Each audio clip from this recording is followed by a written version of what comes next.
ಮಧ್ಯಪ್ರಾಚ್ಯದಲ್ಲಿ ಯುದ್ಧದ ಪರಿಣಾಮ ನೇರವಾಗಿ ಶ್ರೀಲಂಕೆಗೆ ಎಫೆಕ್ಟ್ ಆಗಿ ಸ್ಟಾರ್ಟ್ ಆಗಿದೆ. ಒಂದೇ ಸಮಯದಲ್ಲಿ ಇಂಧನ ಬೆಲೆ 25% ಏರಿಕೆಯಾಗಿದೆ. ಕೆಲಸದ ದಿನಗಳನ್ನು ಕಡಿಮೆ ಮಾಡುವಂಥ ವ್ಯವಸ್ಥೆಯನ್ನು ಮಾಡಿದೆ. ರೇಷನ್ ವ್ಯವಸ್ಥೆಯನ್ನು ಕೂಡ ಅಲ್ಲಿ ಜಾರಿಗೆ ತಂದಿದೆ ಶ್ರೀಲಂಕೆ ಮತ್ತೆ ಆರ್ಥಿಕ ಸಂಕಷ್ಟಕ್ಕೆ ಒಳಗಾಗ್ತಾ ಇದೆಯಾ? ಹಾಗಿದ್ರೆ ಬನ್ನಿ ನೋಡೋಣ ಏನಾಗ್ತಿದೆ ಶ್ರೀಲಂಕಾದಲ್ಲಿ. ಮಧ್ಯಪ್ರಾಚ್ಯದಲ್ಲಿ ನಡೆಯುತ್ತಿರುವಂತಹ ಯುದ್ಧದ ಪರಿಣಾಮವಾಗಿ ಶ್ರೀಲಂಕಾದಲ್ಲಿ ಇಂಧನ ಬೆಲೆ 25% ಹೆಚ್ಚಿಸಿದೆ. ಇದು 2 ವಾರಗಳಲ್ಲಿ 2ನೇ ಬಾರಿ ಬೆಲೆ ಏರಿಕೆಯಾಗಿದೆ. ಸಾಮಾನ್ಯವಾಗಿ ಪೆಟ್ರೋಲ್ ಪ್ರತಿ ಲೀಟರ್ಗೆ 317 ರೂಪಾಯಿಂದ 398 ರೂಪಾಯಿಗೆ ಏರಿಕೆಯಾಗಿದೆ. ಸಾರ್ವಜನಿಕ ಸಾರಿಗೆಗೆ ಬಳಸುವ ಡೀಸೆಲ್ ಪ್ರತಿ ಲೀಟರ್ಗೆ 79 ರೂಪಾಯಿ ಹೆಚ್ಚಾಗಿದೆ. ಇದರಿಂದ 382 ರೂಪಾಯಿ 1 ಲೀಟರ್ ಡೀಸೆಲ್ ಆಗಿದೆ.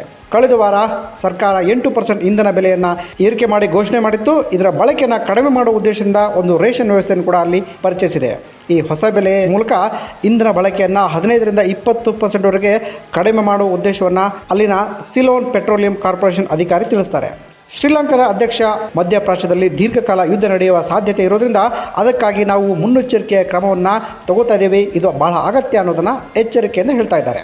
ಇದರ ಒಂದು ಭಾಗವಾಗಿ ಕಳೆದ ವಾರದಿಂದ ವಾರಕ್ಕೆ ಕೇವಲ 4 ಕೆಲಸ ದಿನಗಳನ್ನು ಮಾತ್ರ ಜಾರಿಗೆ ತರುವ ಆದೇಶನಲ್ಲಿ ಮಾಡಲಾಗಿದೆ. ಜೊತೆಗೆ ಸಾಧ್ಯವಾದ ಕಡೆಗಳೆಲ್ಲ ವರ್ಕ್ ಫ್ರಮ್ ಹೋಮ್ ಕೆಲಸ ಮಾಡುವ ವ್ಯವಸ್ಥೆಯನ್ನು ಪರಿಚಯ ಮಾಡಿ ಅಂತೇಳಿ ಅಲ್ಲಿ ಕಂಪನಿಗಳಿಗೆ ಮಾಹಿತಿಯನ್ನು ಕೊಟ್ಟಿದ್ದಾರೆ. ಜಗತ್ತಿನ ತೈಲ ರಫ್ತಿನ ಸುಮಾರು 20% ಸಾಗುವ ಸಮುದ್ರ ಮಾರ್ಗ ಅಂದರೆ ಅದು ಹರ್ಮುಜ್ ಜಲಸಂಧಿ. ಅಮೆರಿಕ ಇಸ್ರೇಲ್ ಸಂಘರ್ಷಕ್ಕೆ ಪ್ರತಿಯಾಗಿ ಇರಾನ್ ನಿಯಂತ್ರಣದಲ್ಲಿರುವ ಈ ಹರ್ಮುಜ್ ಜಲಸಂಧಿ ಈಗ ಈ ಯುದ್ಧದಿಂದ 4ನೇ ವಾರಕ್ಕೆ ಪ್ರವೇಶ ಮಾಡಿದೆ.